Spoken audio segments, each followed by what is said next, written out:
Deus, paz do Senhor, glória a Jesus. Vamos dar continuidade, ao nosso estudo. E a gente vai estudar isso aqui, irmão. Discipulado começa com contemplação.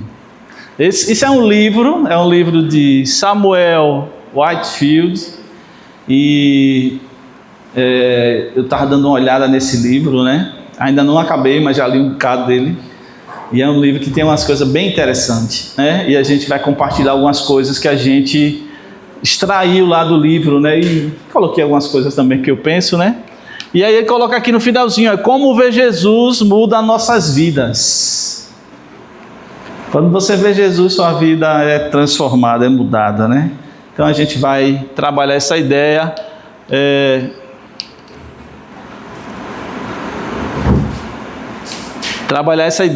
Da contemplação. Então a gente vai ver hoje, contemplação,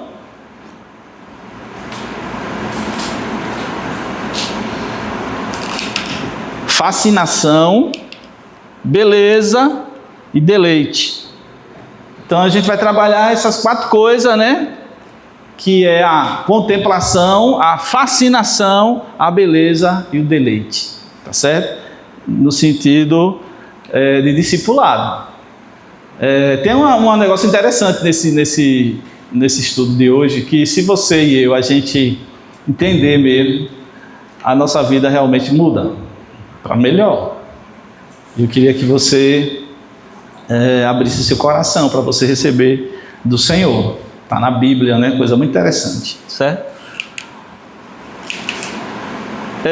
Segundo esse autor, discipulado é um processo que produz um grupo de pessoas semelhantes a Deus. Ele usa muito o termo Deus, semelhante a Deus. Depois ele faz uma explicação, não quer dizer que a gente vai virar deuses, mas ele usa muito a expressão Deus. Ao invés de ser semelhante a Jesus, ele é semelhante a Deus. Então, ele até fala, para que não haja heresia, vou explicar o que eu quero dizer e tal. Então, não é que você vai ser um Deus, mas ele está falando justamente daquela questão da imagem de Deus. Nós somos feitos à imagem de Deus, em Gênesis, tá certo? Que a queda, ocasionou os problemas da gente. Então, discipulado é um processo que produz um grupo de pessoas semelhantes a Deus. Aí a observação, ele coloca então o propósito de Deus. O propósito de Deus foi, Deus planejou esta era para revelar a si mesmo na pessoa de Jesus. Deus planejou esta era, nesse tempo, para formar um povo que se tornará sua companhia. É como se Deus está formando um exército, de pessoas semelhantes a Ele. Essa é a ideia. E aí ele coloca, meu ministério gera discípulos.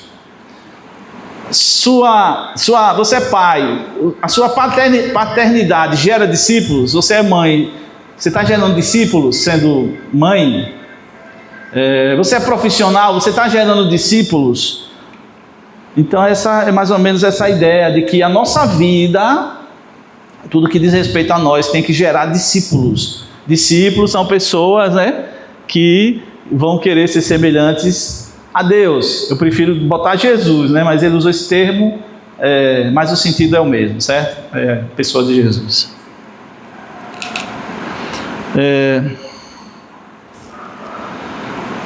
Não fomos chamados para nos comportarmos como Deus. Essa é a expressão dele, certo? Tudo que tiver entre aspas foi ele que falou, certo? Então ele diz, não fomos chamados para nos comportarmos como Deus. Somos chamados para nos tornarmos como Deus. Então ele fez questão de estar usando essa expressão, E é perigosa porque às vezes você pode descambar para o outro lado. Mas a ideia dele é você realmente ser parecido com Jesus, você ser igual a Jesus, Dai-nos Deus, deixa-nos contemplá-lo, deixa-nos vê-lo. Então ele parte da ideia de que as pessoas estão clamando para ver Deus. estão clamando, pedindo Deus. E onde é que as pessoas vão achar Deus? Vão achar Deus na igreja. Vão achar Deus na gente, né? Na nossa expressão. Tem um texto que Jesus fala bem assim: assim resplandeça as vossas boas obras diante dos homens e glorifique, né, ao vosso Pai que está nos céus. Então, quando você faz boas obras, as pessoas vão glorificar o seu Pai que está no céu. Então, é mais ou menos nessa ideia, né, de você realmente, fazendo as coisas, as pessoas vejam Deus naquilo que você faz. É dizer bem assim: rapaz, isso aí não é coisa de homem não, isso aí é coisa de Deus. Por exemplo, amar é coisa de Deus, que Ele deu aos homens, né? Perdoar é coisa de Deus, que Ele deu aos homens para exercitar isso. Então, e por aí vai.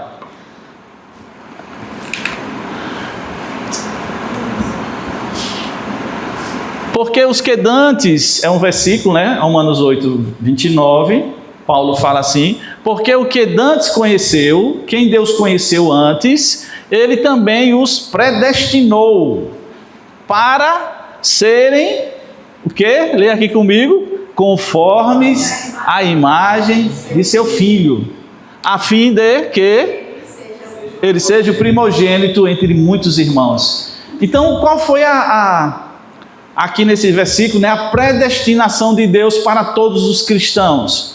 Que ficássemos conformes à imagem de seu Filho, Jesus, para que ele seja o primogênito entre muitos irmãos. E primogênito quer dizer o primeiro entre outros, certo? É o primeiro entre outros. Unigênito é único, né? O filho unigênito é aquele que só tem um. Primogênito é o primeiro entre outros. Então, qual é a intenção de Deus? É formar discípulos, homens e mulheres que sejam a imagem do seu Filho. Para que a gente fique realmente, né, parecidos com Jesus, semelhantes a Jesus. Então, aí ele trabalha essa ideia da contemplação. Então, discipulado começa com contemplação. E o que é contemplação, né? Ele fala: os humanos foram projetados para se tornarem aquilo que contemplam. Ele defende uma ideia de que você vai ser aquilo que você contempla. Então, se você ficar contemplando algo, você vai começar a receber aquela forma, né? Aquele jeito de ser. Então, isso é interessante, certo? Eu peguei, né? Deixa eu coisar aqui de novo. Vou abrir logo aqui tudo e fechar.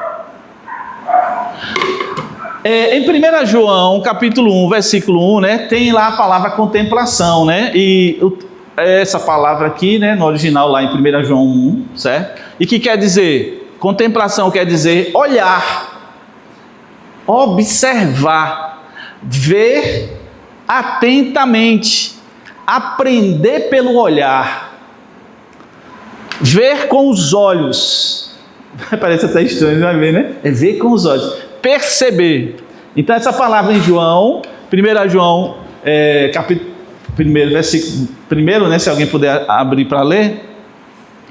Então essa é a ideia dessa palavra contemplação. Para discipulado começa com contemplação. Se você quer ser um discípulo do Senhor, você vai precisar contemplar Ele. Você vai precisar ver Jesus. Você vai precisar ver a Deus. Pode ler quem achou, 1 João 1. O que era desde o princípio, o que ouvimos, o que vimos com os nossos olhos, o que contemplamos e as nossas mãos apalparam. Isto proclamamos a respeito da palavra da vida. Que é Jesus, né? Então João viu, João ouviu, João pegou, João contemplou. Então o ministério de Jesus e os seus discípulos, né? Foram os discípulos vendo Jesus, contemplando o que Jesus fazia, o que ele deixava de fazer, né? Tudo que os discípulos faziam, tudo que Jesus fazia, o discípulo estava olhando, estava contemplando, estava aprendendo pelo olhar. Essa é a ideia, certo? No dicionário, presta atenção no que é a palavra contemplação. Guarde isso. Discipulado começa com contemplação. Você quer ser um discípulo? Então você precisa contemplar a Jesus, ou contemplar a Deus. Repare o que aqui diz o dicionário. O que é contemplação? É fixar o olhar em alguém, em algo, ou em si mesmo, com encantamento, admiração, observar atentamente, avaliar. Isso é contemplar. Percebe que não é só olhar, é você olhar olhando, é olhar percebendo detalhes, é olhar tentando achar as coisas, né? E a gente vai se tornar discípulo se a gente olhar para Jesus, olhar para Deus, e a gente ver como Ele é realmente. Isso vai começar a transformar a nossa vida. Se você vê Jesus, você vai ser contemplado, você vai se tornar discípulo, certo? E aí tem esse texto que é muito clássico nessa ideia, né? Que é 2 Coríntios 3,18, que diz o seguinte: e todos nós, com o rosto desvendado, contemplando, como por espelho, a glória do Senhor, somos transformados de glória em glória na sua própria imagem, como pelo Senhor o Espírito. Perceberam o versículo? Paulo diz bem assim, que a gente vai ser transformados de glória em glória quando a gente contemplar, né, a glória do Senhor, ou o Senhor. Então, para a gente ser discípulo do Senhor, né, uma das coisas, não é só isso, é claro, mas nesse dia, acho que umas 2 ou 3 semanas a gente vai trabalhar isso, é a gente ver a glória do Senhor, é a gente contemplar o Senhor, é a gente procurar conhecer. Hoje é onde a gente conhece Ele, na Bíblia, né, nas Escrituras e através do Espírito Santo. E aí na comunidade também a gente vê Deus operando através das pessoas, certo? Mas esse versículo é muito interessante. Todos nós, né, a gente poderia ver o texto todo, né? Paulo está falando aí de Moisés, quando Moisés entrou na presença do Senhor e ele ficou lá um tempo, e quando ele voltou o rosto dele brilhava, né? A glória do Senhor afetou o corpo de Moisés, que o rosto dele começou a brilhar, a ponto dos outros não poderem olhar para ele, né? Porque era muita luz, era muita glória, que os outros lá, os hebreus, não podiam olhar. O que é que Moisés fazia? Botava um véu, ele botava um lenço na cara, no rosto. Quando ele ia falar com o povo, ele botava um véu no rosto, cobria. Aí quando ele ia falar com Deus, ele tirava o véu e ele ia, né, falar com Deus. Aí Paulo pega essa ideia e diz bem assim: Moisés fazia isso, ele escondia o rosto. Nós não, nós estamos com o rosto aberto, nós não estamos com véu nenhum, está tudo aberto. Mas a ideia é a mesma, é que você veja tão Deus, contemple tanto o Senhor, que você comece a mudar, a brilhar. Eu falei uma vez aqui, isso é verdade. Se você anda muito com Deus, você vai começar a brilhar, irmão. Você vai começar a brilhar. E eu não estou falando necessariamente brilhar, de seu rosto brilhar, mas os seus olhos, eles não vão ser mais os mesmos. A sua presença não vai ser mais a mesma. Muda. É só a gente andar na presença dele, contemplando ele. A gente vai ser influenciado pela presença dele. Isso vai acontecer. É interessante, eu botei aqui só para exemplificar, mais ou menos. Esse texto de Salmo 115, nós não vamos ler, mas é um salmo que fala dos ídolos. E lá ele diz bem assim, ó, eles têm olhos, não veem, tem boca, não fala, tem mão e não pega, não sei o que, não respira, tal. E aí o salmista, no Salmo 115, diz um negócio interessante, diz bem assim, os que fazem ídolos e os que confiam nos ídolos. Eu pensei que tinha a ver, né? Então eu fui procurar. Eu não sei se tem alguma versão que tem a ver. Mas aí a ideia é a mesma. Os que fazem ídolos ou confiam em ídolos, o texto lá do Salmo diz assim: tornem-se semelhantes a ele. Então quem confia em imagens, em ídolos, torna-se semelhante a ele. E o que é aqui o escritor dos Salmos, ele estava falando dos ídolos pagãos, né? Ele estava querendo dizer o quê? Você vai se tornar como um ídolo. Se a gente pegar o contexto, ele está falando que o ídolo tem olho, mas não vê, tem boca, mas não fala, tem ouvido, mas não ouve, tem mão, mas não pega. Aí eu na minha ideia, é isso aqui. Quem confia em ídolos fica sem vida, perde a expressividade, vira um ídolo, vira um boneco. Quando você contempla o Senhor, na verdade você ganha vida e você fica expressivo. E essa é a ideia que a gente tem que buscar, né? É ver tanto Deus, querer tanta glória de Deus, para que a gente comece a ficar cheio de Deus, né? Cheio da vida de Deus, e a gente comece a ter expressividade. Há muito tempo atrás, eu estava morando em uma casa, e estava eu conversando com alguém, e aí passou um rapaz. Tem coisas que marcam, né? Tem muitos anos, mas não vou esquecer isso nunca, acho que nem no céu eu vou esquecer, eu acho. Aí o cara passou e ele estava fumando, e eu olhei para ele, né? Porque ele passou na frente, eu estava sentado à porta, estava visitando um irmão, né? Paulo Matos.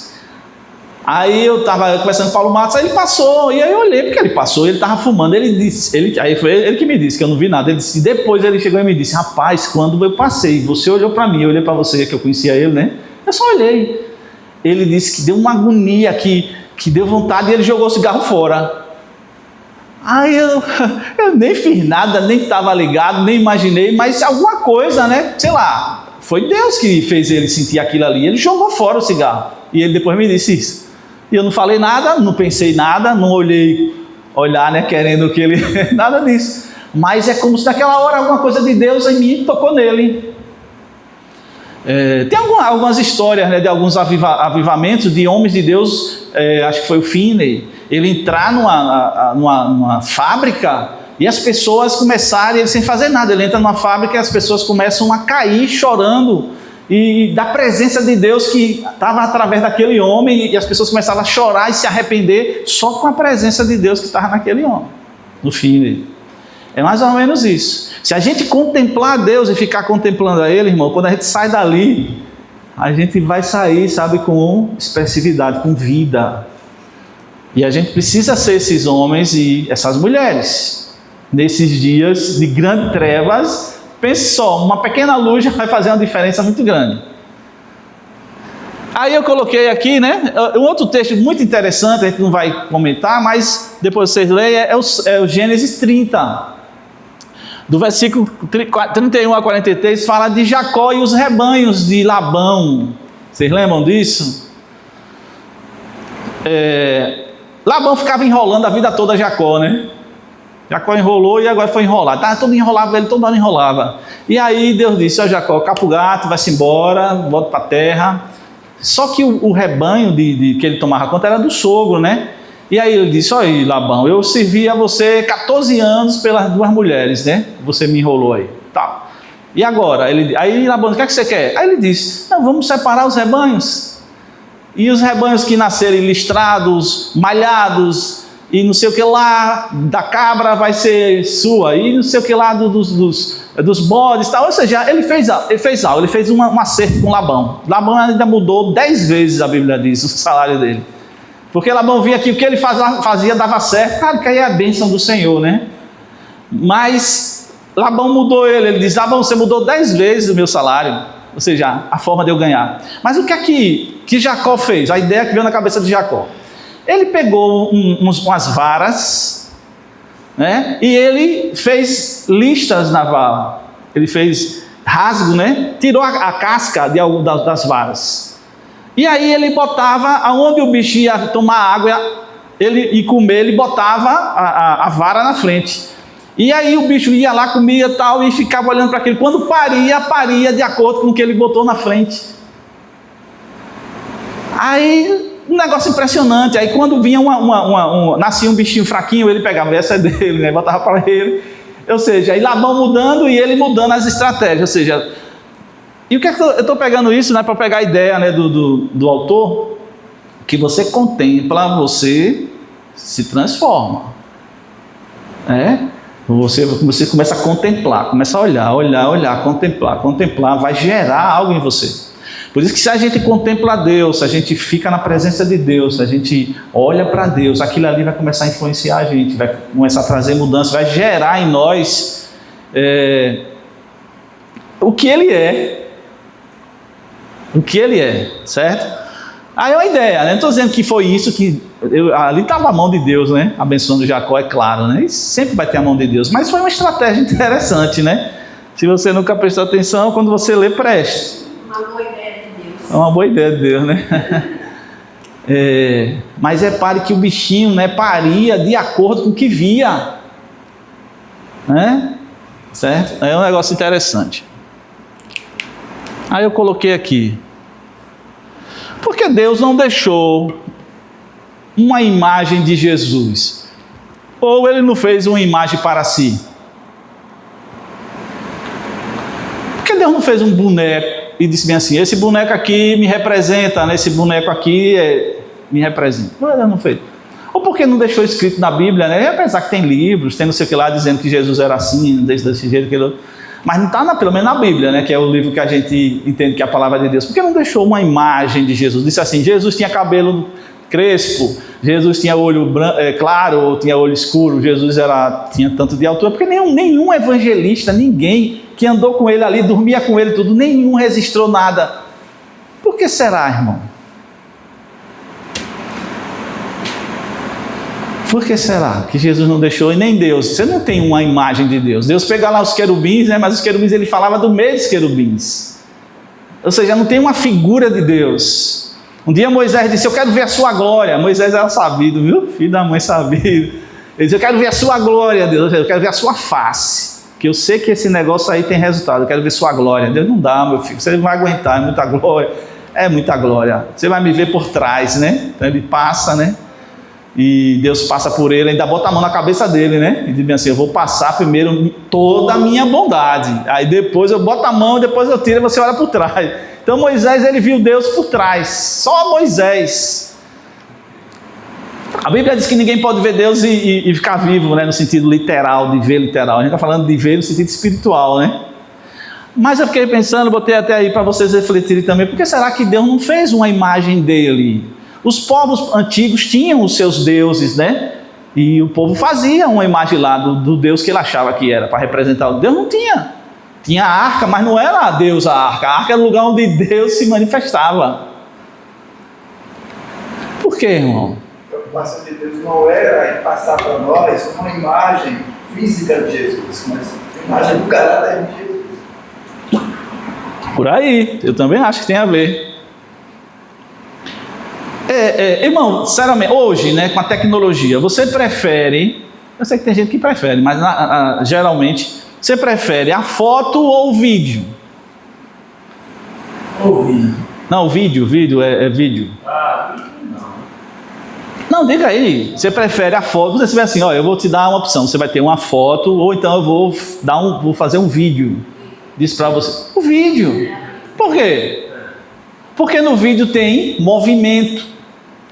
Você capta, né?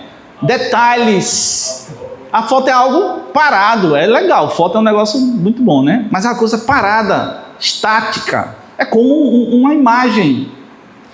Na minha ideia, Deus não fez um desenho para alguém fazer dele, porque Ele queria, na verdade, era refletir a imagem dele na gente.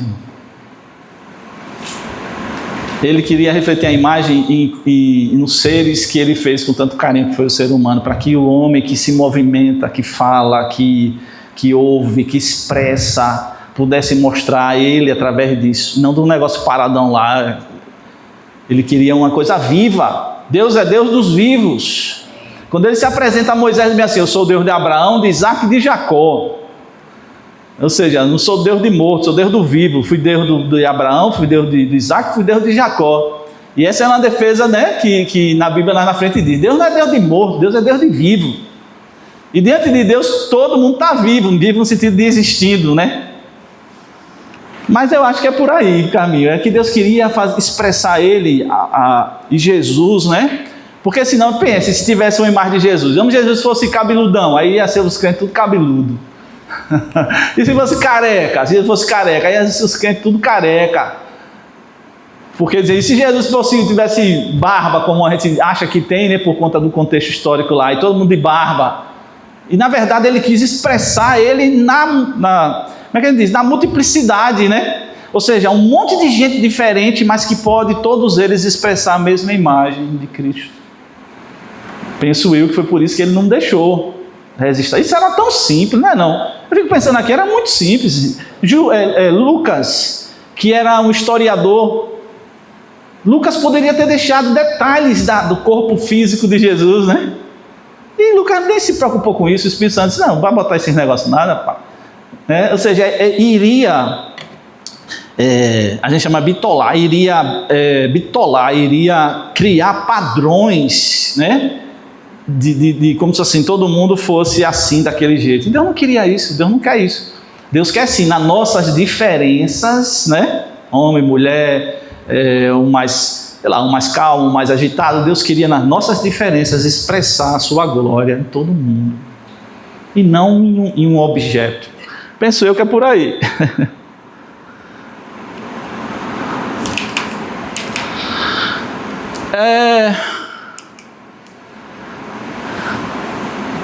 Um modelo de discipulado, ou de discípulo e de discipulado é aquele abençoadinho ali, olha, Paulo.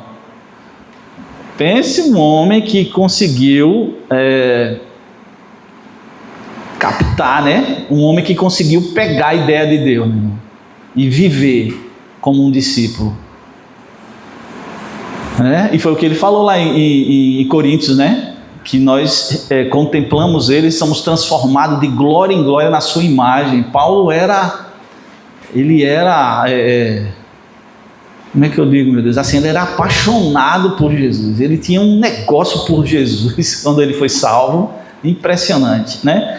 E aí esses textos são um monte de textos. Eu não sei se a gente vai pular. Mas aqui é a conversão dele, né?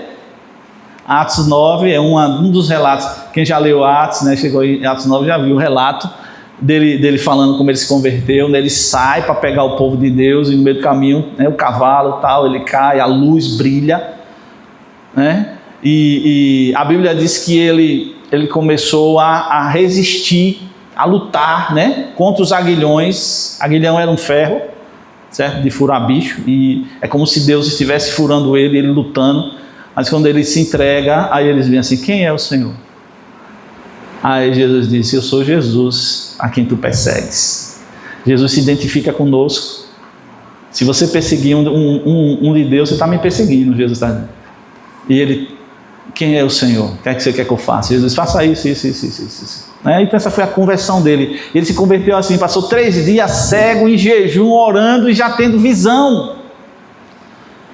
Quando Deus fala com Ananias, Deus já vai lá, que ele está lá orando, e ele teve uma visão que você ia chegar lá. Paulo nasceu na glória, irmão. Como discípulo de Jesus, ele começou debaixo da glória.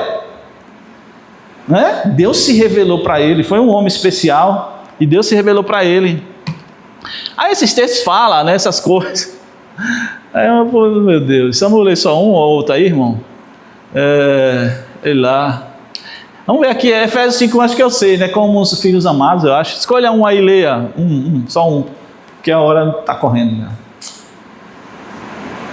Quem lê? Qualquer um.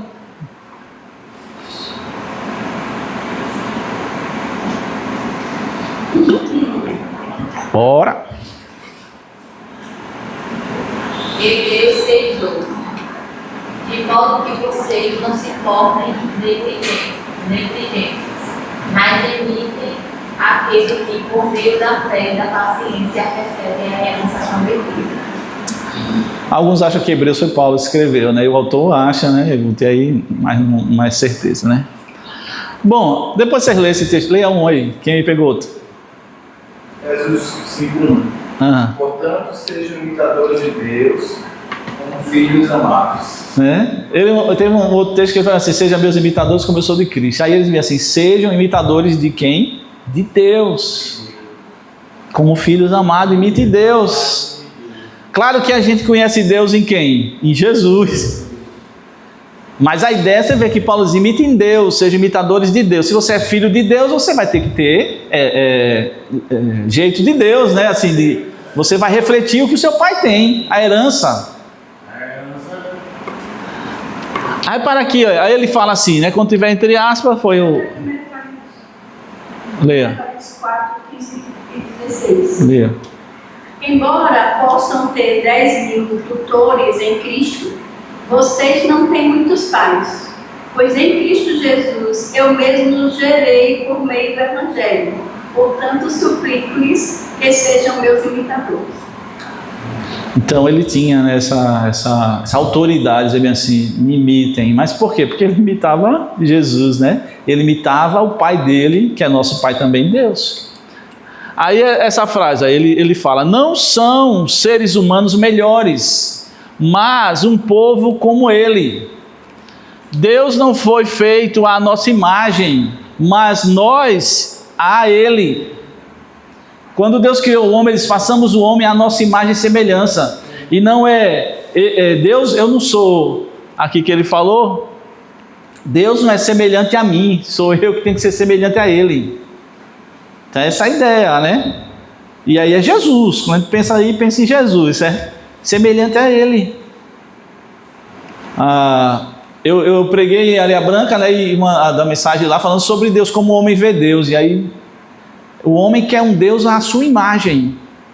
Deus não vai ser a imagem do que o homem quer, nem do que o homem é. Deus vai ser a imagem dele mesmo. Então eu tenho que entender que eu é que tenho que me moldar a ele, não ele a mim. Essa é a ideia.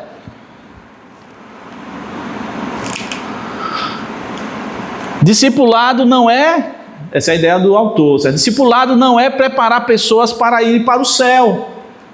Preste atenção nisso aqui, achei muito interessante. Discipulado não é preparar pessoas para irem para o céu, mas transformar as pessoas à imagem de Deus. Então ser discípulo é para servir aqui, né? Deus não quer nos preparar, não é para a gente ir para o céu não, é para a gente servir aqui. Então ser discípulo, claro que você vai ficar pronto para ir para o céu, né, se Deus chamar, mas não é para ir para o céu, é para ficar na terra. É interessante quando Jesus faz a oração sacerdotal, né, em João 17, ele fala bem assim, Pai, não peço que os tire do mundo, mas os livre do mal, ou do maligno. Então o interesse de Deus não é levar a gente para o céu, pelo menos agora. O interesse de Deus é nos fazer semelhantes a Ele, ou semelhantes a Jesus, para que aqui a gente resplandeça a sua glória, irmão. Então, quer ser discípulo do Senhor, a primeira coisa que você tem que fazer, ou uma das primeiras coisas, é você contemplar o Senhor. Tem que contemplar. E contemplar, né, eu já falei o que é atentar, olhar, ficar ligado, fixar os olhos em Jesus. E Hebreus fala isso, né? Olhando firmemente para o autor e consumador da nossa fé. Assim a gente vai começar a brilhar. Então a gente tem que dar nosso jeito de ficar na presença do Senhor.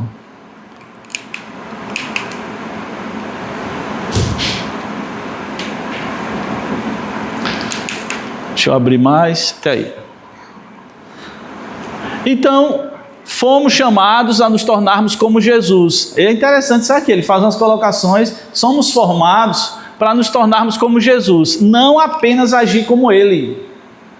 Aí fica assim, você fica assim, como é isso? É muito mais do que você agir, é você ser. A gente pode pensar, talvez a ideia seja aí o todo, né? É você pensar, é você falar, é você agir, é você representar. E nós somos representantes dele, né? Nós somos embaixadores dele, ou de Deus. Então a ideia é muito mais do que simplesmente fomos chamados a nos tornarmos como Jesus, não apenas agir como Ele. É interessante isso aí. Então, resumidamente, essa ideia da contemplação, certo? Você contemplar. E o discipulado precisa, isso serve para a gente, irmão, e para as outras pessoas, sabia? A gente tem que fazer tudo para levar as pessoas para a presença de Deus. Isso é algo que Deus fala comigo a vida toda. Você precisa colocar as pessoas na minha presença. Então a gente tem que dar o jeito de botar a pessoa na presença de Deus, porque quando está na presença de Deus, as coisas começam a acontecer. Não é para estar na nossa presença, né? Ou, se for na nossa presença refletindo a presença de Deus. Isso é um caminho seguro, porque a gente vai trazer essa glória, né, de Deus para o local. E aí, o segundo tópico, né, dentro dessa contemplação. Quando você contempla Deus, aí acontece uma segunda coisa. E você precisa, e eu preciso disso. Ele chama de fascínio, fascinação. Algo que nós perdemos, ou uma boa parte da igreja perdeu, é a fascinação por Deus. E o que é isso, pastor? A fascinação, né? Ele coloca aqui, o discípulo se alimenta, o discípulo de alimentar a fascinação. É a melhor maneira de formarmos uma pessoa. Aí ele dá um exemplo. O discípulo, não é de, é si. O discípulo se alimenta da fascinação, certo? Que não é de, é si. O discípulo se alimenta da fascinação. Aí ele coloca, é a melhor maneira de formarmos uma pessoa, é a fascinação. E ele dá um exemplo para explicar isso que ele queria dizer. Ele conta sobre um jovem, o jovem está lá solteirão, só quer saber de brincar, de curtir e tal. Aí ele começa a amar uma mulher, uma menina, se apaixona, fica fascinado por ela. O cara muda. O cara agora vai, rapaz, agora eu vou ter que trabalhar, né? Então eu vou ter que juntar, eu agora tenho que pensar no futuro, porque eu quero essa menina, eu sou fascinado por ela. Ele dá esse exemplo. E é mais ou menos essa ideia da fascinação por Deus, ou seja, Ele é meu tudo. A fascinação produz transformação, imitação, e é a chave para um sacrifício voluntário e duradouro. Quando você está fascinado, você está amando, eu gosto de dizer, amando apaixonadamente Deus, qualquer preço é nada. A gente vê assim, Ele é meu tudo, Deus é meu tudo, então tudo é tudo. Deus é meu tudo, então qualquer coisa que eu tiver que fazer, eu faço por Ele. E é mais ou menos a ideia que ele pegou, né? Claro, no limite, né, de um jovem apaixonado por uma menina. O cara faz quase tudo, meu irmão. Faz quase tudo para conquistar, e quando conquista, faz quase tudo para manter, né? Se for algo real, verdadeiro. Não falando dessas coisas do mundo, mas algo verdadeiro. É mais ou menos essa ideia da fascinação, né? Mas aí é diferente. Deus e a mulher é diferente. É diferente. De Deus é muito mais, né? Deus é muito mais. Então a gente precisa, né?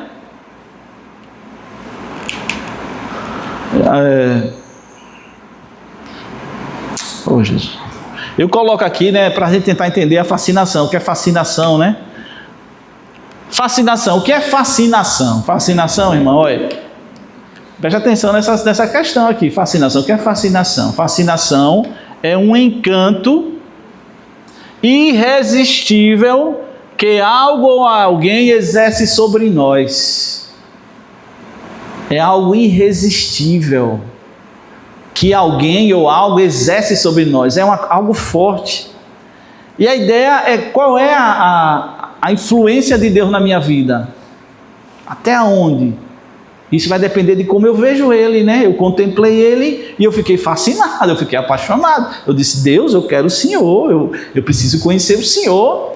Eu preciso saber o que é que o Senhor gosta. Eu preciso saber o que o Senhor não gosta. Eu quero fazer a sua vontade. Isso é fascinação.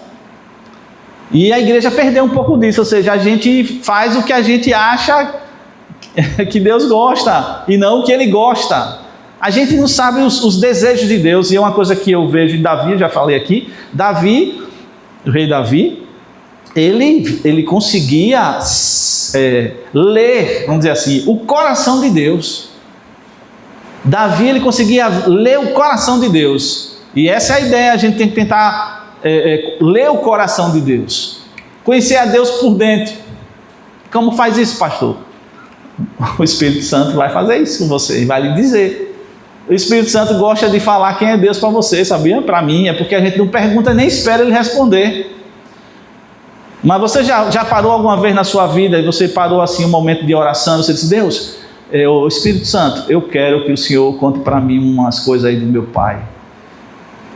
Eu quero que você me diga coisas aí, segredos do meu pai para mim. O que é que meu pai gosta?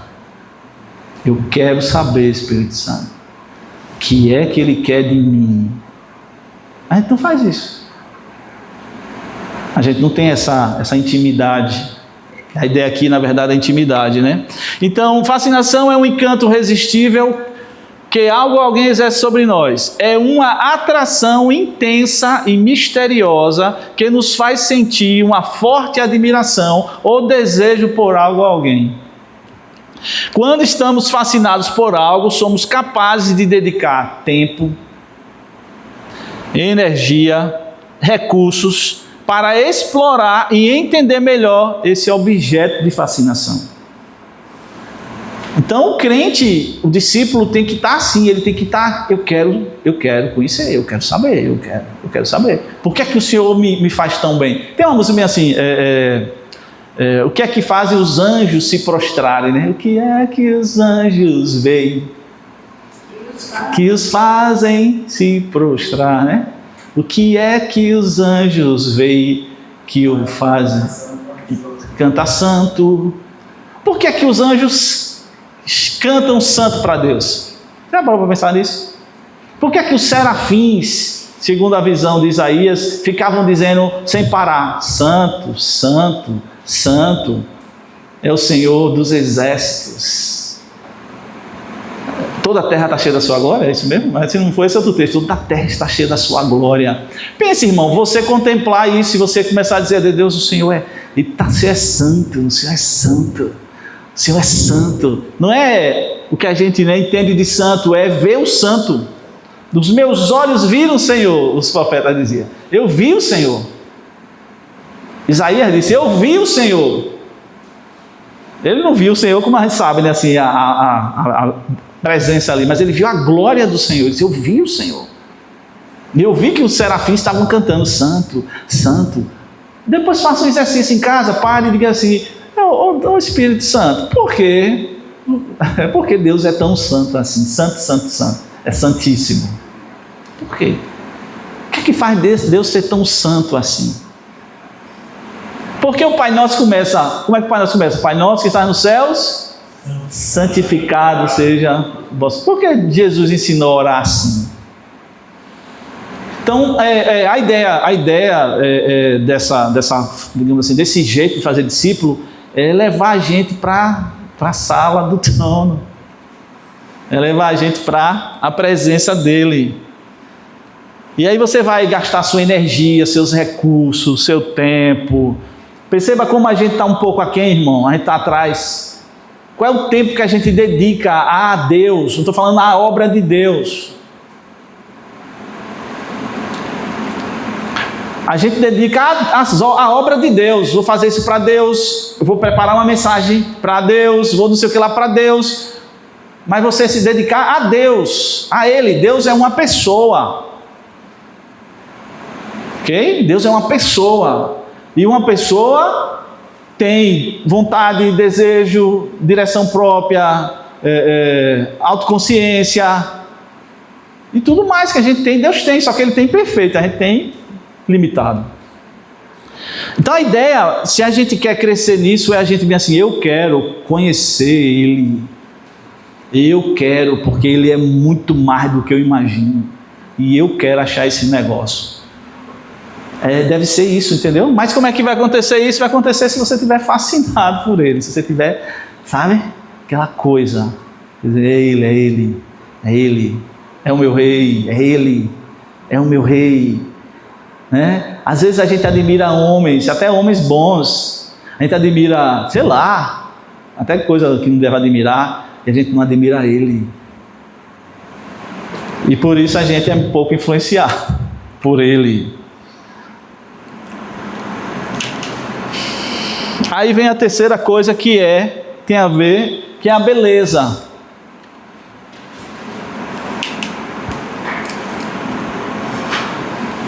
A contemplação, o discipulado começa com a contemplação, você olha, quando você olha, você diz. Quando você olha, aí você diz, que Deus é esse, né? Que Deus é esse?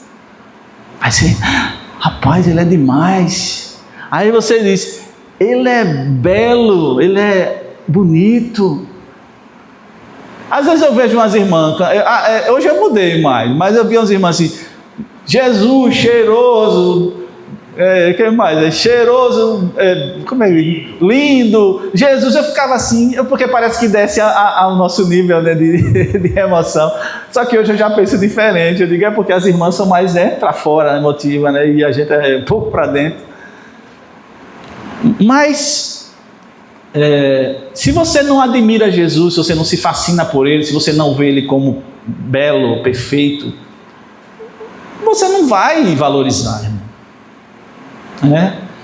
E aí eu pergunto a ele, você acha Jesus belo? Você diz, mas eu não vi Jesus. Não tem uma imagem de Jesus. Tem a descrição na Bíblia. Tem a experiência que você tem com Ele. Rapaz, Jesus é demais, Ele é... Jesus, você é perfeito, Jesus, né? Você é perfeito, você é perfeito. Tem um texto que fala que ele estava desfigurado, nenhum homem queria, mas foi na crucificação, irmão. Aquele texto você não pode pegar para dizer que Jesus era feio, entendeu? Que Jesus ninguém gostava dele. Ali foi na crucificação, foi no período da crucificação. O texto ali fala da crucificação, Isaías 53, certo?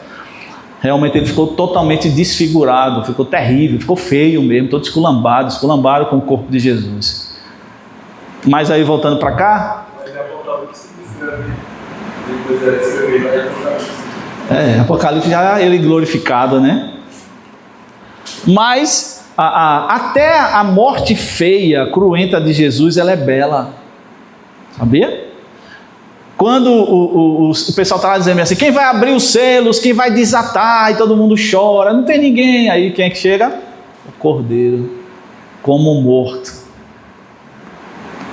Aí ele vê um cordeiro, depois ele vê que é um leão, mas ele chega como um cordeiro, como morto. Ou seja, alguns dizem, eu acredito que isso é real, as cicatrizes de Jesus ficaram no corpo glorificado dele.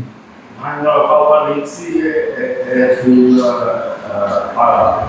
Aí você vai ver as cicatrizes de Jesus, as cicatrizes do corpo dele, só que glorificado. E a gente vai olhar e vai ver, assim, é como se fosse a prova do que ele fez por você. Você vai olhar assim e vai ver aquela cicatriz como um morto. Então até a morte de Jesus, né? Se você olhar com um olhar diferente, você vai dizer, que coisa bela, alguém que não merecia e morreu, alguém que na morte, né, até Augusto Cury fala algumas coisas, né, fez coisas que homem nenhum faria, psicologicamente falando, perdoou os seus algozes, né, os caras queriam matar ele vai lá e perdoa, e diz bem assim, eles não sabem o que fazem. Aí eles como não sabem, né? Não sabem não, irmão. Os homens ali estavam perdidinhos, redondamente perdidos, não sabiam nem o que estavam fazendo, estavam matando o Senhor, o Rei da vida, né? Nem isso, eles não sabiam o que estavam fazendo. Só quem sabia o que estava acontecendo ali era Jesus e Deus, mais ninguém. Nem Satanás estava pirado ali. Ele não sabia se matava, se livrava, se matava, se livrava. Só Deus sabia o que estava acontecendo ali, Jesus. A gente vai um dia, tem uma musiquinha, né, que diz assim, eu nunca saberei o preço dos meus pecados lá na cruz. Eu às vezes não gostava não desse versículo. Eu disse, como eu não ia saber? Na verdade não sabe não, a gente não consegue avaliar o preço que Jesus pagou para me salvar. Eu não consigo avaliar, irmão, hoje. Talvez eu vou conseguir isso no céu. Quando eu descobrir todas as coisas ficarem plenas para mim, eu vou dizer, agora eu sei que preço você pagou por mim. Até é belo, até isso é belo. Então, portanto, a maneira como satisfazemos nosso apetite pela beleza determinará aquilo que nos tornaremos. É uma ideia do autor. Ele entende que se você, o que atrai você, né, o que você acha belo, lhe alimenta. O que você acha belo alimenta você. E aí por isso que a gente tem que ver Jesus como belo, como a beleza de Cristo. Esse texto aqui de Jeremias é aquele texto que Deus fala bem assim: fiquem horrorizados os céus, porque o meu povo deixou a mim um manancial de águas vivas e foi cavar cisternas rotas que não dão nada. É como se Deus estivesse chamando todo mundo para olhar a loucura do ser humano, que é abandonar Deus por coisas dessa vida, e o povo dele em especial naquela época. Então Deus, ele é a nossa fonte de beleza. Fomos feitos para desejarmos as belezas de Deus. É um negócio que o ser humano, eu falei até aqui, num dos estudos, que o belo atrai. O belo atrai. E então a gente tem que admirar o Senhor Jesus. E repare que Deus foi tão sábio, né? Que Ele não fez uma figura, né? Justamente para a gente não padronizar, né? Ele quer que a gente vá para um campo espiritual, na verdade. Então a gente olha para Deus, para Jesus e diz assim: o Senhor é lindo, o Senhor é belo. A sua beleza me atrai. Aí você pode pensar que é só coisa, né? A Bíblia fala isso, Davi falava isso, sabia? Davi falava isso. Davi é o que eu estou dizendo. Davi ele teve uma visão de Deus, talvez como poucos, porque ele via umas coisas que ninguém via. Eu vou mostrar aqui para você. O discípulo não pode limitar-se a dizer às pessoas o que comer. Em vez disso, deve direcioná-las para comer outra coisa. Lembrando de que o que você vai, a beleza, aquilo que você acha belo, lhe satisfaz, certo? E aí as pessoas acham belo o cantor fulano de tal, a cantora tal, o fulano de tal da história não sei das quantas, acha belo não sei quem, e não acha beleza nenhuma em Jesus. Aí as pessoas vão querer como?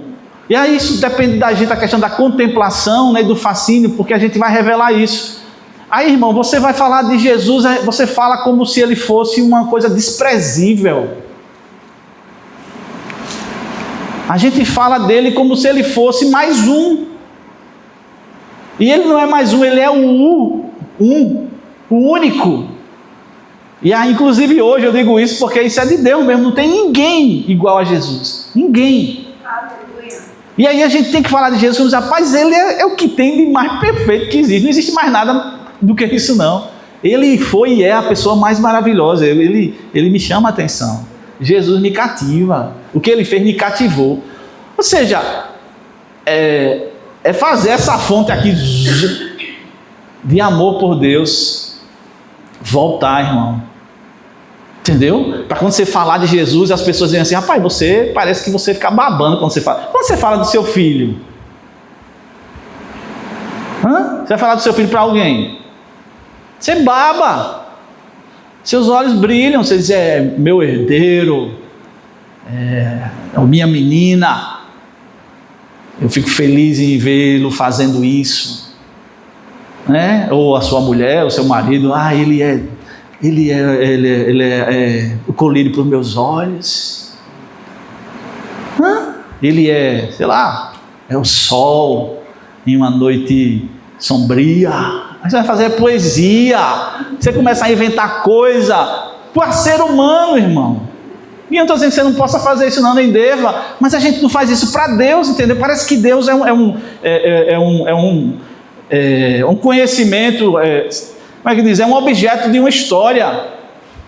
Jesus não foi só um ser, né, que veio nessa terra 2000 anos atrás e viveu aqui. Ele foi o Deus que se fez carne, viveu entre nós, morreu por nós, ressuscitou, está vivo, cuida da gente. Então, se eu não passar essa vibração, entendeu? Sabe? De amor por ele, as pessoas vão dizer que você está vendendo um negócio. Você está vendendo um negócio, eu não vou querer isso não, está muito barato isso aí. Eu vou trocar minha vida, minha beleza, as coisas que me atraem no mundo, por isso aí que você está passando, essa mercadoria aí, está muito fajuta essa mercadoria. Que vida bela Cristo dá para a gente. Então a gente passa para as pessoas uma vida estragada.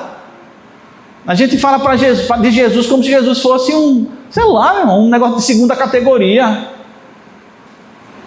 Então a gente tem que, nutrir isso. Isso vem como? Isso vem da contemplação. Quando você contemplar Ele, você vai começar a ficar, babando, dizer bem assim, Deus, o Senhor é isso, Deus, e eu pensei que o Senhor era, eita Deus, o Senhor é mais assim, sabe? E você começar a ficar, vidrado nele. Chegou a hora da igreja. É a hora da gente, ficar assim por Deus. Quando a gente falar por Deus, a gente babar. E as pessoas dizem, rapaz, quando você fala de Deus, parece que você fica babando. Aí, rapaz, ele mexe comigo. Quando eu falo de Deus, meu coração parece que já a adrenalina vem, fica capaz do coração sair pela boca. Mas a gente faz isso, irmão. A gente fala com Deus com o dente travado, assim, engolindo. Jesus é bom, Jesus é bom, hein? Jesus é bom. É como se você estivesse engolindo. Jesus é bom, Jesus é bom. Já viu você falar com os dentes travados e engolindo, ao invés de botar para fora? Então é isso que Deus quer da gente, irmão. Leia aí, por favor, Salmo 27, 4 e 63, 2 e 5. Ainda que o exército se acampasse contra mim, não se atemorizaria o meu coração. E se... Qual é esse texto? Salmo 27. É esse mesmo? 27, 4. Uma coisa pedi ao Senhor, é o que procuro, que eu possa viver na casa do Davi. Senhor todos os dias da minha vida, para contemplar a bondade do Senhor e buscar orientação no seu templo. Hein? Davi, ele diz assim, eu quero morar na casa de Deus. E quero contemplar Ele, a beleza dEle, eu quero contemplar Deus. Davi diz assim, eu prefiro ficar na porta da casa de Deus do que ficar na tenda da impiedade. O melhor lugar desse mundo lá, da safadeza, Davi disse, eu vou abrir mão, mas eu prefiro ficar na porta da casa de Deus. Porque Davi, ele viu isso. Quando a arca está longe dele, ele diz, eu tenho que trazer essa arca. Eu vou buscar essa arca. Faz até tudo errado, mas ele disse, eu quero a arca. Por que Davi queria a arca, irmão? Porque ele queria aquela caixa coberta de ouro? Não, porque ele tinha ouro para jogar fora. Porque ele queria o que a caixa representava, que era a presença de Deus. E ele faz uma tenda. E a tenda de Davi não tinha separação do Santo Santíssimo, não. Era a tenda, a arca, e quando chegava já estava diante da arca. Que depois Deus fecha, né? Deus manda construir, Moisés construiu a arca separando. Davi fez uma tenda primeiro e botou a arca. Não tinha separação praticamente, era aberto. O tal do Obed-Edom, quando ele desfruta da arca, né, da presença de Deus na arca, Davi disse, meu filho, eu sou o rei, vou levar para mim, mano. Eu quero é meu, eu quero esse Deus na minha casa, lá no meu palácio. Obed-Edom, mas Davi, não, se quiser. Sabe o que Obed-Edom fez? Você já leu? Obed-Edom foi para lá e se tornou porteiro da tenda, meu filho. Ele disse, e os filhos dele também. Ele disse, eu vou nada ficar longe da presença. Largou tudo e foi ser porteiro na tenda. Por quê? Porque ali estava a presença de Deus. É isso que Deus quer restaurar na igreja do século 21, entendeu? Essa coisa, a presença. Ele é belo, ele me atrai, Deus me atrai, ele me atrai. Ele me chama, tem um negócio me chamando, tem um negócio que está me puxando para ele e eu quero ele. Leia aí, Salmo 63, 2 a 5. Quero contemplar-te no santuário e avistar o teu poder e a tua glória. O teu amor é melhor do que a vida. Por isso os meus lábios te exaltarão. Enquanto eu me ver, te bendirei, e em teu nome levantarei as minhas mãos. A minha alma ficará satisfeita, como quando tem rico banquete com lábios jubilosos, a minha boca te louvará. E essa versão ainda não fala muito do que eu queria, mas é isso aí, essa questão dessa querer a arca, né? Querer a alma de Davi, ele desejava a Deus. Minha alma tem sede de Deus, como uma coça, né? Que suspira pela água. O salmista dizia, minha alma tem sede de Deus. Onde é que eu vou beber? dessa água. Então é isso, irmão. Deus está dizendo assim, vem cá, meu filho, venha desfrutar dessa fonte. Mas o povo está bebendo água em cisterna, que não dá água nenhuma. E eu sou uma fonte de água viva, e você fica bebendo água em outro lugar. Tem a versão bíblica. Leia aí. Recordo-me dos dias em que te contemplei no santuário, para me beber do teu poder e de tua glória. Porquanto melhor que a própria vida é o teu amor leal e misericordioso. Por isso os meus lábios te exaltarão sobremaneira. Sim, por toda a minha vida eu te bendirei e erguerei meus braços invocando o teu nome. Como no rico banquete, assim minha alma ficará plenamente satisfeita e com alegria nos lábios te louvará. Meu Deus do céu, Davi ensina a gente, vale a pena a gente estudar, né, essas expressões de Davi, sabia, para Deus. Quem sabe você pode fazer isso, começar a pegar como Davi se dirigia para Deus. Por isso que Davi foi o homem segundo o coração de Deus, porque ele tinha isso muito forte, ele amava Deus mesmo, apesar de fazer um bocado de besteira, ele tinha um amor por Deus. E Deus chamou ele para perto, né? Ele chamou ele para perto. Esse camarada aqui, né? Eu estava olhando lá um negócio que eu estava vendo sobre estudar, né? Aí esse cara aqui, ele defendia o seguinte, que a felicidade está no prazer.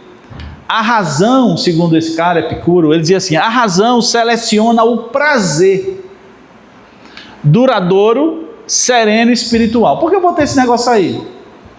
Segundo ele, né, Epicuro, ele dizia bem assim, quando você tem uma coisa que lhe dá prazer, você recebe com mais facilidade. Você vai ensinar alguém e aquele ensino traz também prazer, você abre mais para aquilo.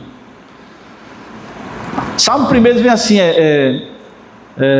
antes tem o seu prazer na lei do Senhor, e na sua lei medita de dia e de noite. Vale a pena você estudar sobre prazer.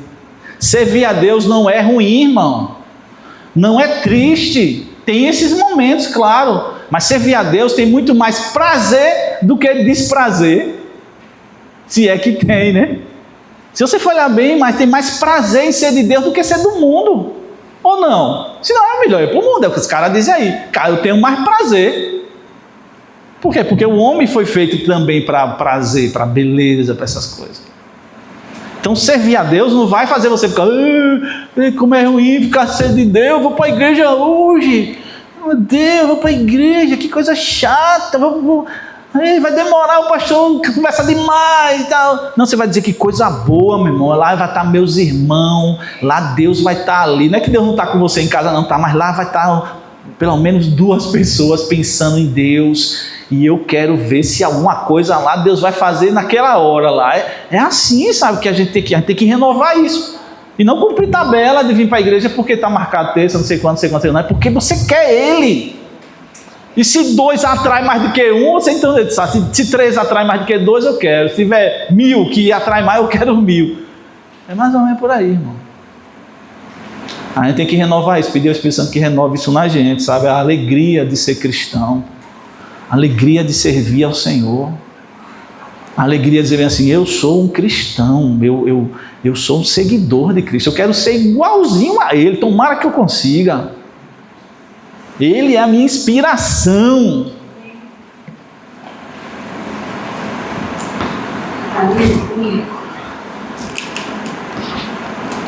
Ele fala um povo capturado pela beleza, né? Pela beleza de Cristo. Um povo capturado pela beleza.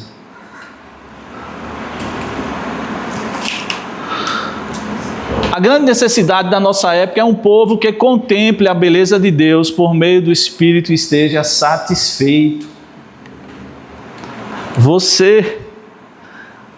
Ele coloca a necessidade dessa época é que apareça um povo que contemple a beleza de Deus por meio do Espírito Santo e fique satisfeito. Paulo chegou a dizer assim, porque Paulo ele entendeu isso, né? E ele dizia assim, ó, se você tiver com o que comer e o que vestir, fique alegre? Não, fique contente. Paulo dizia assim, eu troco tudo para conhecer a Jesus. E considero tudo que eu sei, tudo que eu tenho como um nada, como esterco, pela sublimidade de conhecer essa pessoa chamada Jesus Cristo. Eu tenho prazer, Paulo dizia, de ter na minha carne as marcas de Cristo. Ninguém me moleste não, porque eu tenho prazer disso. Para mim é um prazer sofrer por ele, Paulo dizia. Lembra quando pegaram Paulo e amarraram? Paulo disse: rapaz, você está chorando por quê? Porque vão me prender lá em Jerusalém. Eu estou pronto não só para ser preso, até para morrer por ele. Pô, é só para Paulo isso, irmão. Foi só para ele. Claro que cada um, né? Mas foi só para Paulo. É para todo cristão, ou para todo discípulo. E a gente precisa pedir ao Espírito Santo: Espírito Santo, renove-se em mim, sabe? Renove-se em mim. Eu quero, sabe, ter esse negócio, essa chama acesa dentro de mim. Deleite, né? Quando achamos Jesus belo, teremos profundo deleite nele. Aí são alguns salmos, vamos ler salmo, né, que geralmente expressa mais. Salmo 147, 11. Contemplação, fascinação. Você contempla, você olha, observa, você fica fascinado, começa a achar as belezas de Deus. Aí você começa a se deleitar nele, começa a se sentir bem, ser feliz nele. Lê só um aí. Vamos ler salmo aqui. Vê se é isso aí.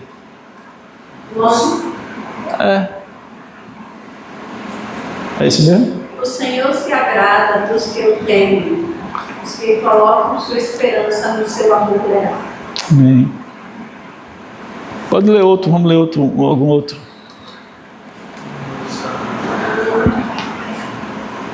Sofonias ou Isaías? 62, 4 a 5. Leia. Mas a chamarão abandonada. Presta atenção nesse versículo aí. Deus falando para o povo dele aí. Nem desamparada a sua terra. Você, porém, será chamada Etzibá, e a sua terra Beluá, pois o Senhor terá prazer em você, e a sua terra estará casada.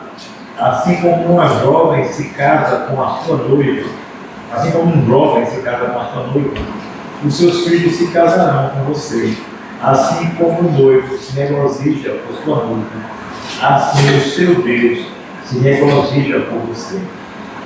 Deus faz isso pela gente. Deus tem Deus olha para nós, irmão. Deus fica assim, é como dizer assim: é meu filho, né? Eu amo tanto ele, né? Ele me alegra. Ele falou para Jesus, né? Esse é meu filho amado em quem me comprazo.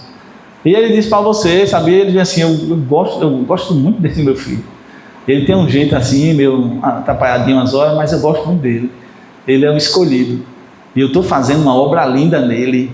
Sabia que Deus, ele expressa. Deus não é carrancudo não, irmão. Criaram a imagem de um Deus carrasco, carrancudo, severo. Claro que ele tem tudo isso. Ele é um Deus santo, justo, que se ira, mas ele ama. Mesmo na velha aliança, você vê o amor de Deus, principalmente com o povo dele, de uma forma que vocês veem assim: se fosse outro, acabava com esse povo. O amor de Deus, Deus sempre expressou o amor dele pelo povo dele. Então, porque Deus se deleita na gente, e a gente tem que se deleitar nele.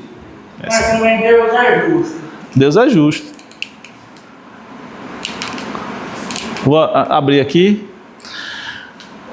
Discipule as pessoas para contemplar as belezas de Deus. Não dá para a gente ler. Discipule as pessoas para contemplar as belezas de Deus. Diga: ai Deus, eu vou lhe mostrar alguém, você vai conhecer alguém muito diferente. Eu quero ensinar para você, não é uma religião, né? Muito embora a gente tenha a nossa religião, mas eu vou ensinar para você acerca de um Deus, de uma pessoa muito especial. Quero que você conheça Ele.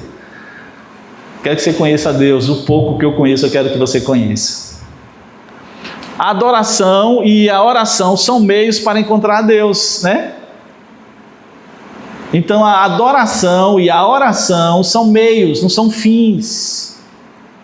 A gente olha a oração e a adoração como fim, e na verdade ela é o meio. A palavra de Deus é o meio de encontrar Deus. E a gente tem que botar esse coração. Quando eu oro, não é o que eu estou dizendo que é o mais importante. O mais importante é para quem eu estou dizendo, irmão. Às vezes a gente vai falar e fala um monte de abobrinha e Deus fica lá escutando de boa. Aí Deus fica só escutando você falando um bocado de abobrinha, Ele fica só escutando você de boa. E quando você está apto para ouvir Ele, ele diz, filho, vamos arrumar esse negócio aqui. E a adoração é a mesma coisa. A adoração é para levar a gente para a presença dEle, né? É para você chegar lá. A adoração é para empurrar você para perto dEle. E você começar a ver Ele. E aí você vai dizer... É por isso que às vezes quando a gente começa a adorar e você é tomado pela presença de Deus, você perde não é a noção, mas você perde a arrumação. O seu cérebro, ele é pequeno demais. Aí você fica dizendo, e agora? O que é que eu vou dizer para ele? As coisas, às vezes, tem expressões que a gente fala para Deus, ou faz para Deus, que fala mais do que 1000 palavras. Sabia? Você chegar e simplesmente você para Deus, aí ele vê seu coração, ele vê que você está angustiado.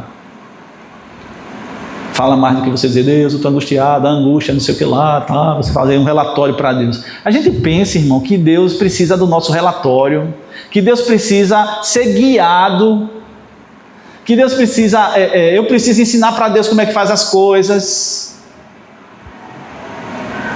Claro que tem um lugar desse de orações, né, diretivas, tal, que a Bíblia já disse, mas a gente pensa que a oração é a gente ensinando a Deus a fazer o trabalho dele. Aí a gente diz a Deus, é assim, viu? Olha, se você pega aqui, aí você faz assim, aí vai chegar, Deus, eu estou aqui com uma questão e eu queria apresentar diante do Senhor. O que é que o Senhor, eu vou dizer acha, mas não é acha, né? O que é que o Senhor diz sobre isso? Eu estou pensando em fazer assim, mas eu abro mão dessa minha ideia se o Senhor quiser me dar uma ideia melhor. Aí Deus vai dizer, pai, você agora aprendeu a conversar comigo. Né? Você se pôs no seu lugar. A gente tem que, sabe, talvez mudar a nossa ótica das coisas, irmãos. Nós nos tornamos aquilo que adoramos. Quando adoramos, damos ao objeto de adoração, ou a Deus, poder e influência sobre nossas vidas. Nossa adoração é intensamente prazerosa. Você não serve a quem você não ama. Então, se você não amar a Deus, você não vai servir a Deus, não. Se Deus não lhe dá prazer, você não vai querer servir a Deus, não, irmão. Se Deus não dissesse para a gente que tem um céu, vou falar, ninguém responda não, que isso aqui é muito... Se Deus não dissesse para a gente que tem céu, que não tem vida nova nenhuma lá, entendeu? Que o negócio é aqui, certo? Você ainda continuaria servindo a Deus? Você vê como Deus sabe como a gente é. Ele sabe que se Ele deixasse a gente sem promessas, a gente não iria nem servir a Ele. Então a gente pode fazer uma leitura seguinte. Eu estou falando que a vida é que a nossa vida não é tão boa quanto a gente diz que é. Então ser crente não é tão bom como a gente diz que é. A gente fala uma coisa e crê em outra. Mas Deus sabe que a gente era assim. Aí Ele fica dando um bocado de promessas, um monte de esperança, porque Ele sabe que a gente precisa disso para continuar. Mas a gente tem que chegar num nível tão grande que diz, pronto, como Misael, Ananias e Azarias, olha, vamos tocar aqui a música e se você não se dobrar, vocês vão ser jogados na fornalha. Eu quero ver se o seu Deus pode livrar. É essa a ideia, é essa fé que a gente precisa. Os caras olham assim, olha, se Deus quiser livrar, Ele livra. Mas se Ele não livrar, eu não estou nem aí. Eu vou morrer por Ele de boa. Aí o rei, seus miseráveis, aí esquenta lá 7 vezes, joga ele lá e Deus disse, não vou deixar meus filhos morrer. Esses não vou deixar não. É isso que a gente precisa. Se Deus fizer, né, que tem até a musiquinha, Deus fizer, Deus, se não fizer, a gente fica com raiva. Mas irmão. A gente fica com raiva quando Deus não faz aquilo que a gente acha que Ele deveria fazer. Ao invés de a gente chegar e dizer, Deus, eu estava pensando de outro jeito, mas o Senhor fez desse, me faça entender, porque o Senhor sabe mais do que eu. A gente tem que mudar, sabe, a forma de se relacionar com Ele. E eu não estou falando para ficar cheio de dedo, não, pelo contrário, né? Você ficar aberto mesmo. Já está acabando. Tem mais muita coisa, não vai dar para hoje, não.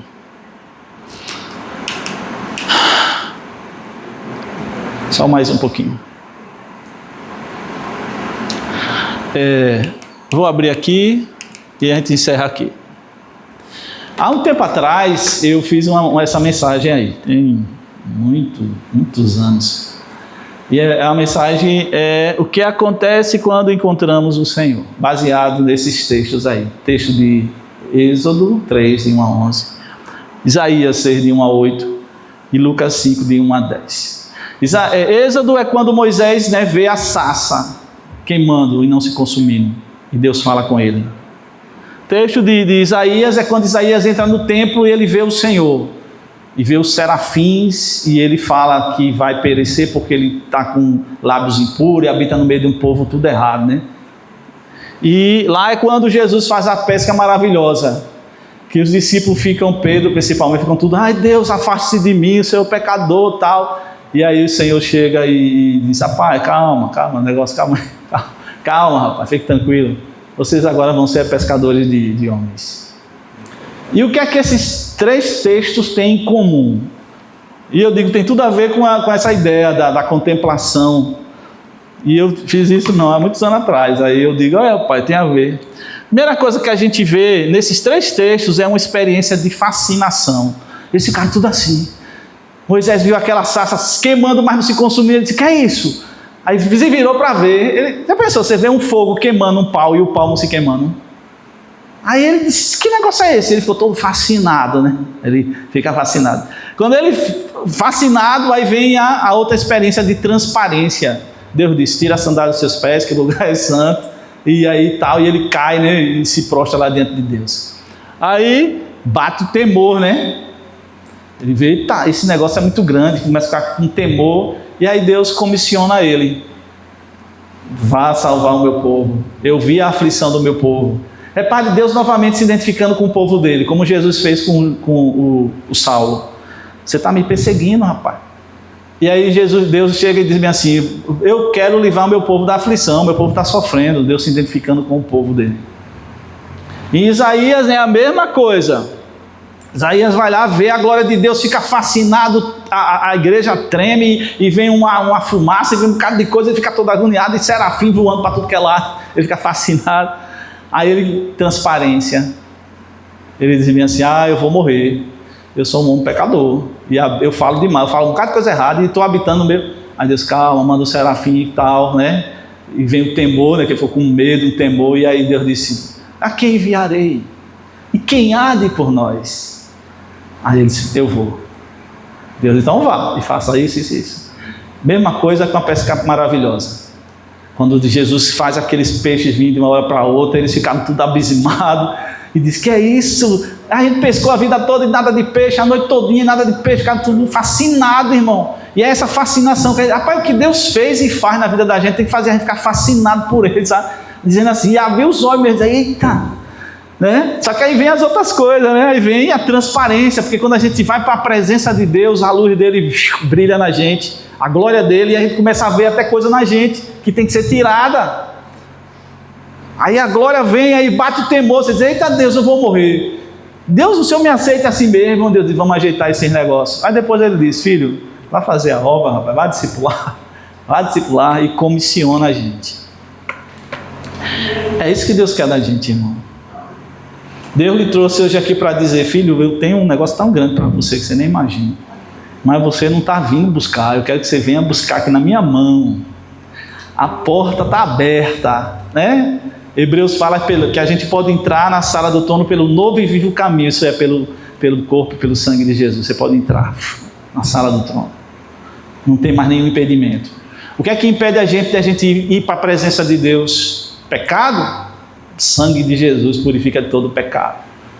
O que é que impede você de você entrar mesmo, sabe? De peito aberto, coração aberto, cabeça aberta e ir para a presença de Deus. E Deus, eu quero, Senhor, eu estou aqui na tua presença. Eu quero que o Senhor brilhe sobre mim. Eu quero contemplar a sua beleza e começar a adorar Ele. Que Deus abençoe a gente, irmão. Se você puder ficar em pé, a gente vai dizer umas 2 palavras para ele. Eu queria dizer mais, mas vamos dizer algumas palavras para ele. Se você puder fazer uma oração aí, não está tão tarde, né? Só se você puder dizer alguma coisa aí para Deus. Você pode contemplar o Senhor. Será que você pode ver o Senhor, contemplar o Senhor? Aleluia. Glória a Deus. Glória a Jesus. Você pode ver o Senhor sentado num alto e sublime trono, cheio de glória, um trono que tem base, que é justiça e juízo, e ao redor do trono é misericórdia e graça. E ele, como diz assim, vem cá filho, pode vir, pode entrar, não precisa marcar audiência, você pode entrar, você é meu filho, pode entrar, entre filho, tem um tanto para você, venha. Se você ficar aqui comigo, você vai descobrir coisas que nenhuma escola ensina, nenhuma faculdade ensina, e nem a vida ensina. Tudo isso você pode até aproveitar, mas essas coisas não te ensinam o que eu quero te ensinar. Coisas que o olho não viu, o ouvido não ouviu, não penetrou no coração de ninguém. Eu tenho para você, filho. Deus está te chamando nessa noite, dizendo, venha filho, venha filha, venha contemplar a minha beleza, deseje-me, deseje estar comigo, eu quero estar contigo. Oh Deus, Espírito Santo, ajuda a gente a entrar nessa dimensão, Espírito do Senhor, em nome de Jesus. Em nome de Jesus, Pai, a gente quer sair, Pai, dessa coisa natural demais, ó Pai, a gente quer sair, Pai, dessas regrinhas, a gente quer viver no mundo espiritual, desfrutar da beleza do Senhor, contemplar o Senhor, a sua formosura, e a gente dizer, o Senhor, eu quero viver na presença do Senhor, eu quero ouvir essa voz que soa, às vezes poderosa, como um som de muitas águas, mas às vezes vem sussurra, como uma brisa suave, ó Deus, mas independente de como ela vem e ela me rasga por dentro, ela rasga o meu coração, mas ela vem e ela me ajuda, ela também vem e traz bálsamo. Ó Deus, a tua presença, a abundância de alegria, diz a palavra, e delícias perpetuamente. Na presença do Senhor, a abundância de alegria e delícias. Nós queremos as delícias do Senhor, Pai. Nós queremos as delícias do Senhor, os banquetes dos céus.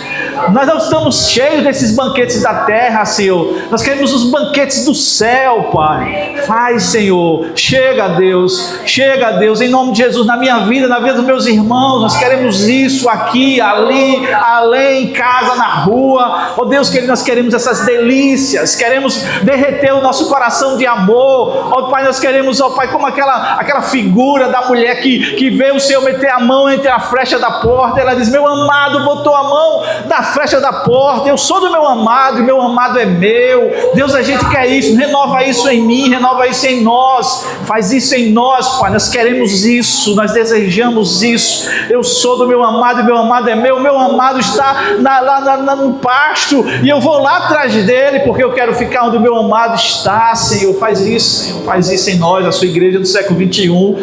Oh Deus, nós precisamos disso, da sua glória, da sua presença. Deus, em nome de Jesus, nós oramos, ó Pai, com gratidão, porque o Senhor está fazendo isso, eu creio, o Senhor está nos atraindo, Senhor, o Senhor está nos atraindo, o Senhor está nos chamando, o Senhor está nos chamando, o Senhor está nos atraindo, Senhor. Nós podemos ouvir a sua voz, vinde filho, vinde filha, venha filho, venha filho, aqui tem lugar bom, aqui tem delícias, aqui tem paz, aqui tem amor, é um lugar onde o medo não lhe pega, é um lugar onde o diabo não consegue chegar na minha presença. Aleluia, aleluia. A vida, a liberdade, a perdão, a graça, a misericórdia do Senhor, o poder do Senhor também para fazer maravilhas está na presença dele por Cristo Jesus. Oh glória, Deus, renova, batiza-nos, ó Pai, renova, Senhor, os dons espirituais, Pai, que possa me aproximar de Ti, Senhor, em nome de Jesus. Em nome de Jesus. Em nome de Jesus. Em nome de Jesus. Em nome de Jesus. Queremos o Senhor, meu eterno. Queremos o Senhor. Queremos o Senhor. Queremos o Senhor. Queremos o nosso Deus.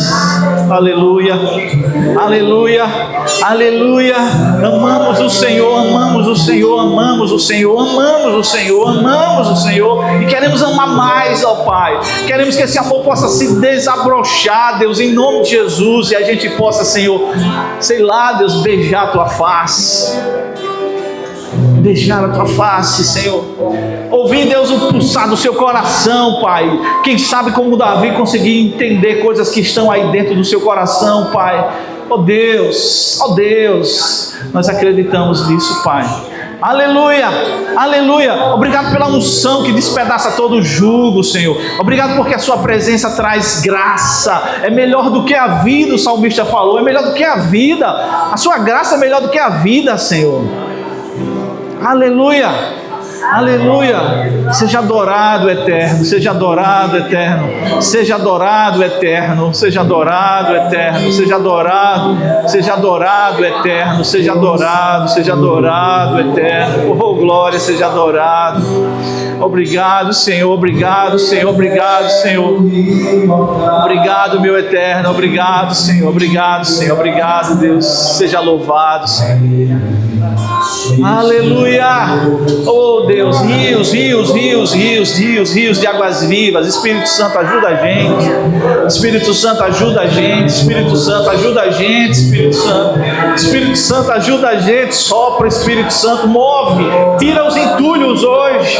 Que esse poço chamado eu, Senhor, possa sair os entulhos. Em nome de Jesus, Espírito Santo, mexe esse rios de água viva que está dentro da gente. Oh Deus, em nome de Jesus, em nome de Jesus, em nome de Jesus, em nome de Jesus, em nome de Jesus. Destrava, Senhor, quebra as cadeias, quebra as correntes nessa noite, Senhor, em nome de Jesus. Despedaça o jugo pela unção, Pai. Despedaça todo o jugo, Senhor. Oh Deus, oh Deus, oh Deus.